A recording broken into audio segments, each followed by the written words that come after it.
You opened your phone just to check one thing, one tiny, normal thing, and somehow, 45 minutes later, you're not doing that thing. You're doing 17 other things, badly, all at once.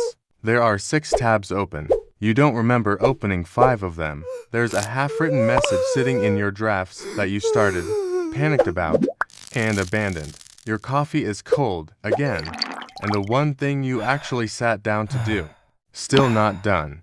Here's the question nobody actually answers. Why does your brain do this? Not just sometimes, every single day, and more importantly, is something actually wrong with you? Or did something go wrong with the world around you? That's exactly what we're going to figure out today. And I promise you, by the end of this, you will never look at your distracted, chaotic brain the same way again. Welcome back to Monkey Mind. Let's get into it. I want to say something to you right now that maybe nobody has actually said to you before. You are not lazy. You are not broken. You are not someone who just can't focus. You are a person with a jungle monkey living inside their skull, placed inside an environment that is completely insane. Here's what your average day looks like. You sit down to do one task. Your phone buzzes. You check it. It's not important. It's a notification from an app reminding you to use the app. You close it. You open something else. You put your phone down. You pick it up again immediately. You don't know why. Your monkey knows why. Your monkey is not telling you. And here's what makes this fascinating. Your brain isn't doing this to sabotage you. It's trying to help you. The same mechanism that keeps you scrolling, switching tabs, and reacting to every sound kept your ancestors alive. The problem isn't your brain. The problem is that your brain is running ancient survival software on a modern world, and that software was never designed for this. Your brain runs on dopamine, but dopamine is not the pleasure chemical. It's the anticipation chemical. It fires when something might happen. Every notification ping, every new tab, every time you check your phone for no reason. Dopamine. Your brain is not distracted. Your brain is addicted to the possibility that something might be important. Now imagine a monkey in a jungle. It hears a rustle in the bushes. To possibilities, it's the wind, or it's a predator. One monkey ignores it and keeps eating.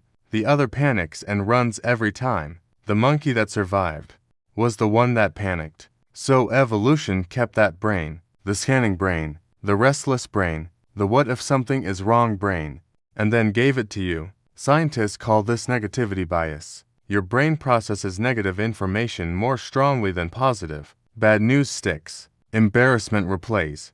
Criticism lingers.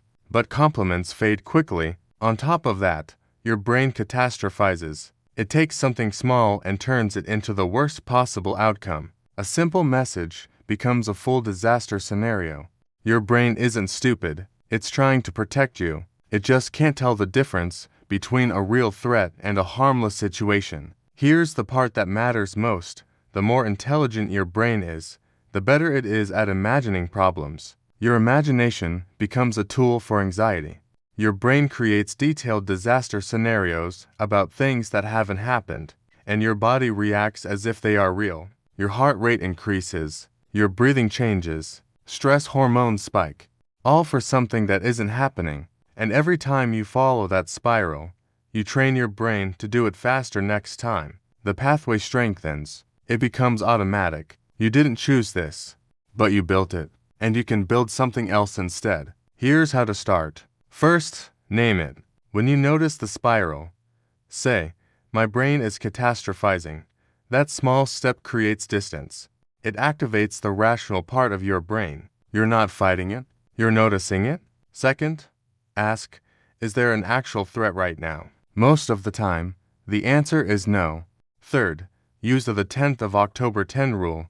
Will this matter in 10 minutes? In 10 months? In 10 years? Most things won't. Fourth, interrupt it physically. Breathe slowly. Move your body. Change your environment. Your brain is biological. You can influence it through your body. Fifth, collect evidence. Every time something you worried about doesn't happen, remember it.